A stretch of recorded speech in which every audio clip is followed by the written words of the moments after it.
क्या 2026 में मौसम बन सकता है दुनिया के लिए सबसे बड़ा खतरा? सुपर एल नीनो को लेकर वैज्ञानिकों की चेतावनी ने बढ़ा दी है चिंता। आखिर क्या है सुपर एल नीनो और क्या इससे तबाही की आहट माना जा रहा है? नमस्कार, मैं हूं साक्षी झा और आप देख रहे हैं न्यूज़ 18 का डिजिटल प्लेटफॉर्म।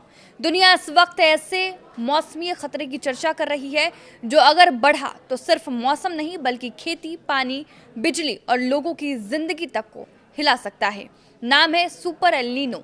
वैज्ञानिकों की चेतावनी है कि साल 2026 में बेहद ताकतवर एल नीनो विकसित हो सकता है जिसका असर भारत समेत पूरी दुनिया पर पड़ सकता है।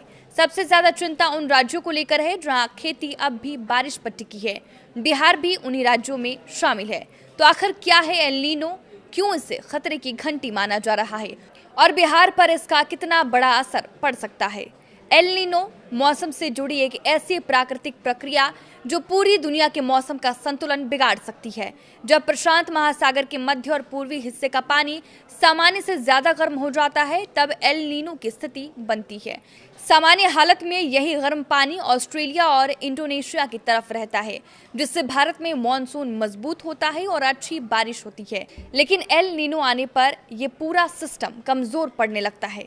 गर्म पानी दक्षिण अमेरिका की तरफ खिसकने लगता है, समुद्री हवाएं कमजोर हो जाती हैं और इसका सीधा असर मॉनसून पर पड़ता है। नतीजा बारिश कम, गर्मी ज्यादा और मौसम पूरी तरह असंतुलित। इसी वजह से एल नीनो को दुनिया के सबसे बड़े मौसमी खतरों में गिना जाता है।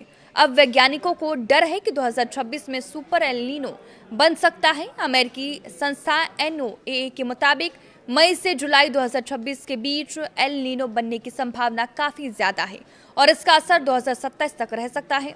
कुछ रिपोर्ट्स में दावा किया जा रहा है कि ये पिछले 150 सालों के रिकॉर्ड तक तोड़ सकता है। अगर ऐसा हुआ तो बिहार जैसे कृषि प्रधान राज्य पर इसका सबसे ज्यादा असर पड़ सकता है। मौसम विभाग पहले ही सामान्य से कम बारिश की आशंका जता चुका है।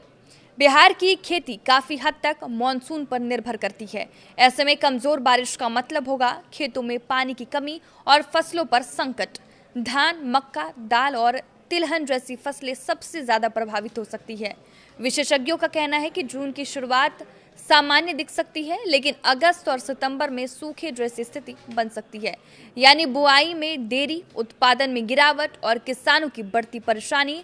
सुपर एल नीनो का असर सिर्फ खेती तक सीमित नहीं रहेगा, तापमान भी तेजी से बढ़ सकता है।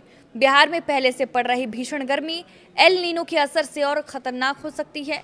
लू के मामले बढ़ सकते हैं, अस्पतालों में मरीजों की संख्या बढ़ सकती है और बाहर काम करने वाले लोगों के लिए हालात मुश्किल हो सकते हैं। बारिश कम हुई तो नदियों, तालाबों और भूजल पर भी असर पड़ेगा। कई इलाकों में पानी का संकट गहरा सकता है। वहीं गर्मी बढ़ने से बिजली की मांग भी बढ़ेगी जिससे ग्रामीण इलाकों में बिजली कटौती की समस्या और गंभीर हो सकती है। इतिहास भी गवाह है कि एल नीनो कितना खतरनाक साबित हो सकता है। 1877-78 के एल नीनो को दुनिया के सबसे बड़े जलवायु संकटों में गिना जाता है जब भारत समेत कई देशों में भीषण सूखा पड़ा था। हालांकि अब मौसम की भविष्यवाणी और राहत व्यवस्था पहले से बेहतर है, लेकिन वैज्ञानिक मानते हैं कि सुपर एल नीनो का असर आज भी बेहद गंभीर हो सकता है। ऐसे में विशेषज्ञों का मानना है कि बिहार को अभी से तैयारी शुरू करनी होगी। कम पानी वाली फसलों पर जोर, जल संरक्षण, बेहतर सिंचाई व्यवस्था और बिजली प्रबंधन जैसे कदम की इस खतरे का असर कम कर सकते हैं, क्योंकि अगर मॉनसून कमजोर पड़ा तो आने वाले दिनों में बिहार को खेती, पानी और गर्मी तीनों मोर्चों पर बड़ी चुनौती का सामना करना पड़ सकता है। सुपर एल नीनो अभी खतरे की चेतावनी है, लेकिन अगर समय रहते तैयारी नहीं हुई तो ये चेतावनी आने वाले दिनों में बड़े संकट में भी बदल सकती है। आप किस वीडियो पर क्या राय है हमें कमेंट करके जरूर बताएं। नमस्कार।